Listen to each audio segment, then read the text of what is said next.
Here we are. First weekend of lockdown on the south coast. What could be better? Let's play 205s. People keep saying to me, why aren't you videoing, Dale, on your build, on your 205s you put together? Well, here we are. This is the first blog, obviously. We're YouTubing, however you want to call it.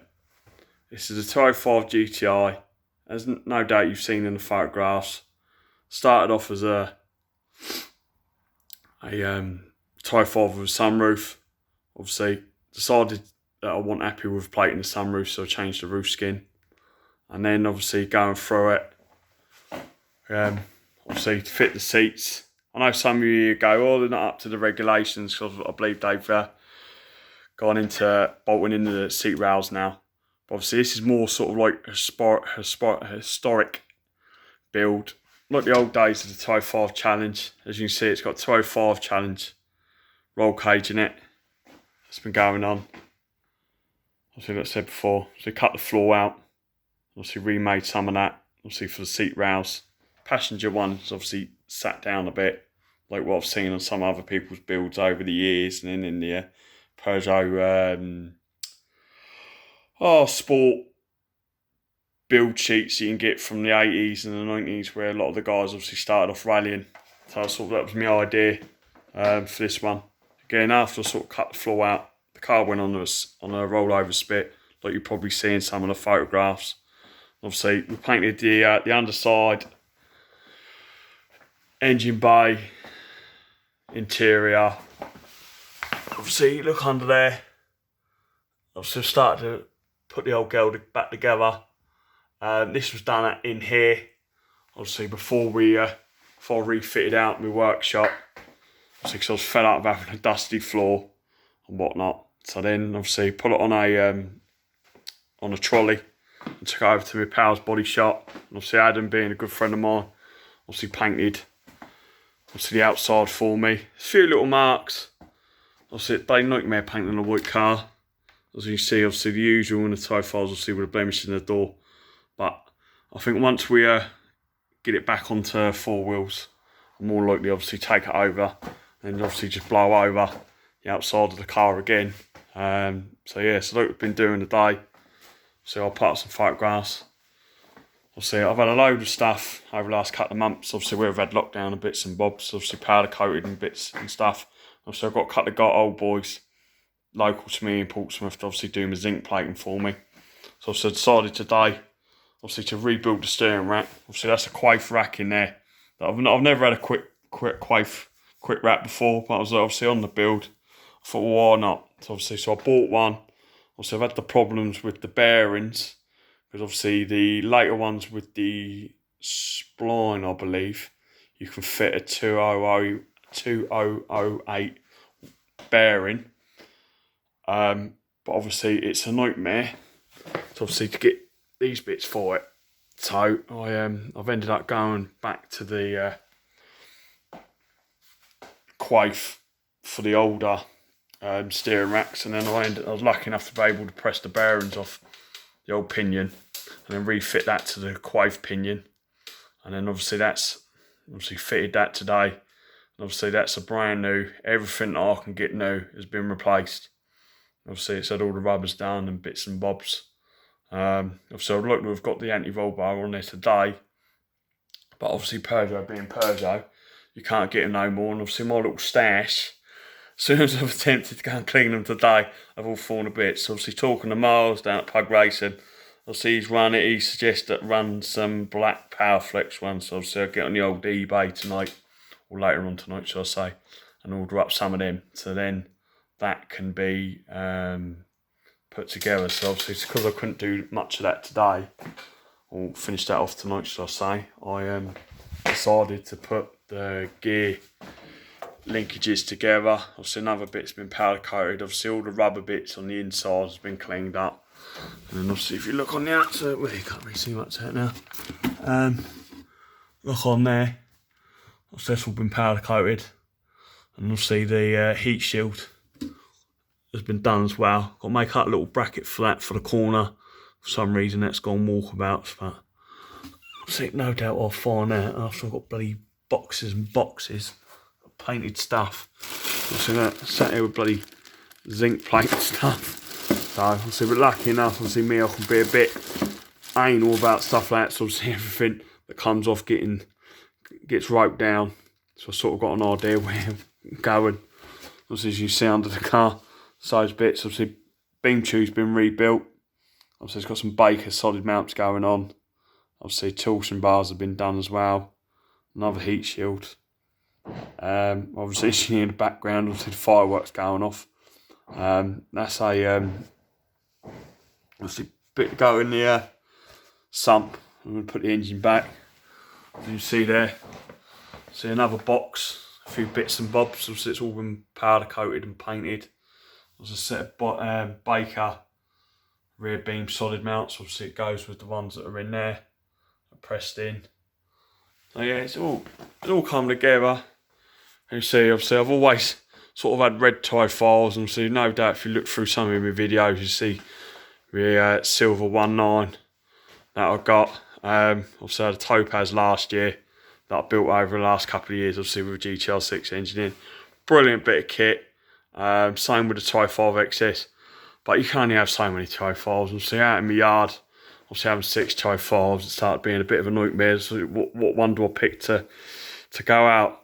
So obviously, so the silver 19, obviously never get rid of that. Obviously had that a few years, and as many people know, obviously done a lot of magazine shoots with it. Obviously it's been at the Pug Fest. Obviously it's a well-known car.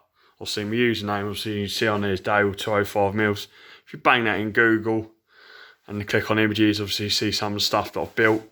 Obviously I enjoy my cars. Like I said, everyone keeps on telling me, oh, why don't you do something, put it out on YouTube and whatnot. So like I said, I've been putting photos out over the last, I think I'm on probably part 4 or 5 now. So I thought, well, let's see what all this YouTube lark is all about. So obviously I'm following quite a few guys on there now, obviously with all different bits and cars and motorcycles and whatnot. And I thought, well, got a nice little workshop. Obviously, as you can see, 1 radiator, 2 radiator. Obviously, as you see, it's all lit out in there. Does the job. Nice and quiet. I'm only at the bottom of the garden, so obviously the wife knows where I am. So the 2 kids are up there, they know where I am. Obviously it's safe, it's clean. Yeah, like I said, obviously I'm using an old base model dash without, obviously with compartments missing, which like what you find on the old the European Tri-5 Rally. So that'd be the next thing, obviously send off to the local flocker, get all that flocked and whatnot. Like I said, a few little bits and bobs to do inside. Like I said, so what I'm aiming for is to get the running gear back on it over the next couple of months, so I can sort of get it back on the deck, and then sort of get it back over to Adam's body shop. And obviously we'll repaint the outside. Obviously I was too lazy to take the screen out on the rear tailgate, so because I was too tight asked to go and buy a new bit of rubber. So obviously I've ordered up one of those. Obviously that's been with for a couple of months now, so I decided to cut the rear tailgate glass out. So as you can see, obviously laziness just bugged me, seeing as obviously bits and bobs of paint here, there and everywhere. So I was like, right, cut it out. So then, like I said, it's another excuse for it to put another coat of white over it. I know some will go, oh, that's not the original Peugeot white and stuff like that, but it's frozen white, like you see the old full transits done on it. The paint, nice hard wearing paint. It looks the part. Once all the trims are either re-textured in black or smoothed off in black, it'll look the part. Obviously it's going to run on, obviously where it's only a 1600, it'll run on set 1600 wheels. Obviously I'll refurb those out as well, and probably get my machinist to machine the inner bits on it, where your wheel bolts go for. Obviously some people polish them up, some people don't.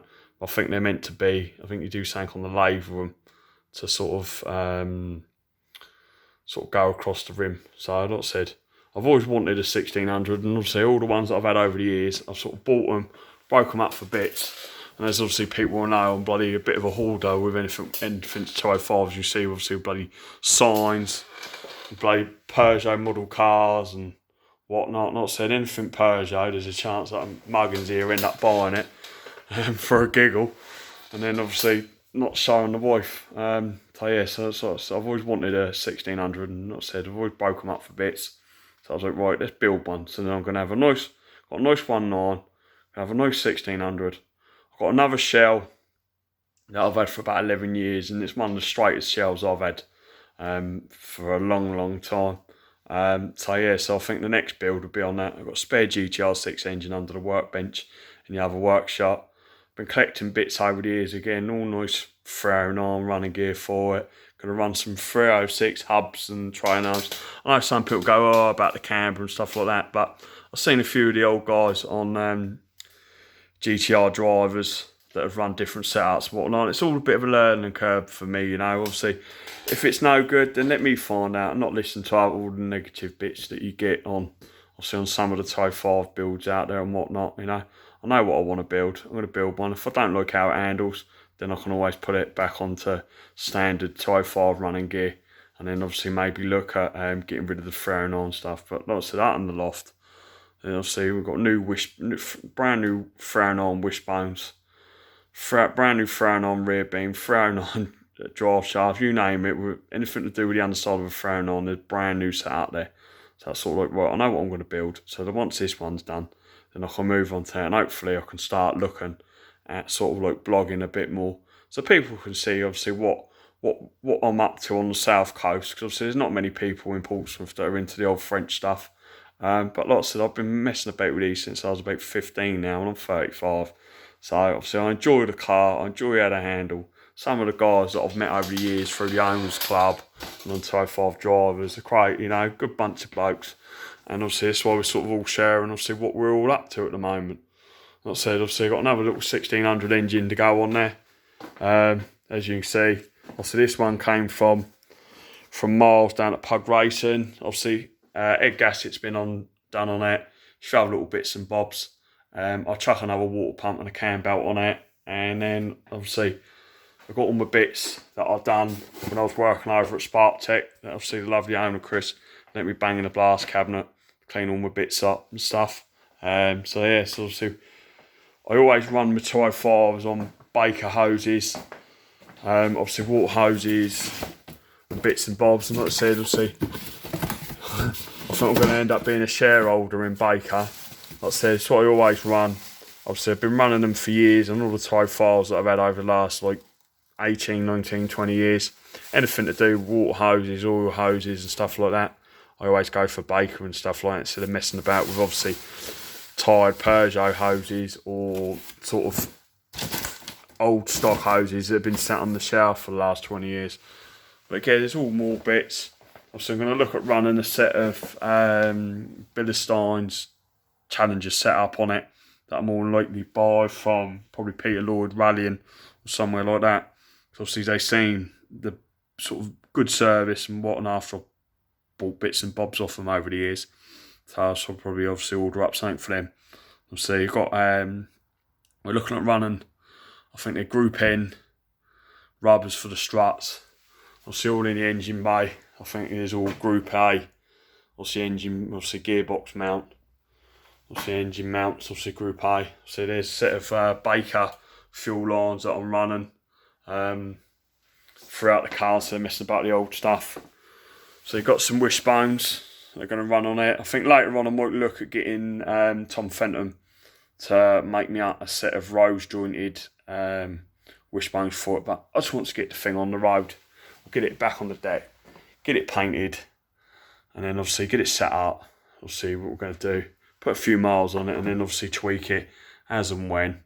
And then go from there. And obviously I'd like to do something with a local owners club, or shall I say, motor club, and do something with a bit of nighttime stuff and whatnot. I know people say, oh, it's a bit too good to be done and whatnot, but the thing is, if you're going to build something, you might as well build it right the first time, so it don't break down dead at night on a country lane.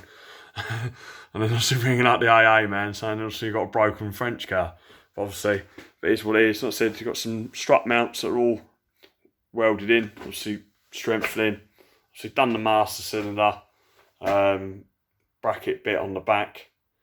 What else I've done? I know probably people thinking I'm babbling on a little bit, but obviously people ask why I don't talk about my Type 5s and whatnot, and obviously show people what I'm up to.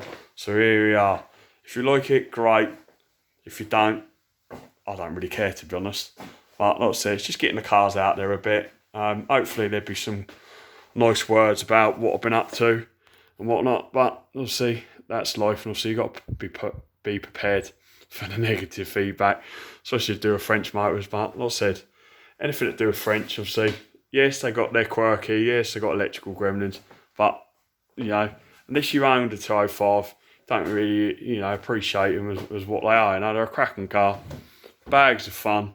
Obviously, parts are getting a bit rare on the front now, but unless you know, if you know the right people, and obviously where I've been sort of taking these things to bits since I was 16 years old, you know, so I sort of over the years collecting parts and stuff, and so it's sort of not too bad. Obviously finding bits for it, so I just goes and has a rummage through one of my workshops, and then 9 times out of 10 I find a bit that I'm looking for after a month of digging out. But we're getting there, obviously getting organised. Not said with the workshops all come together now.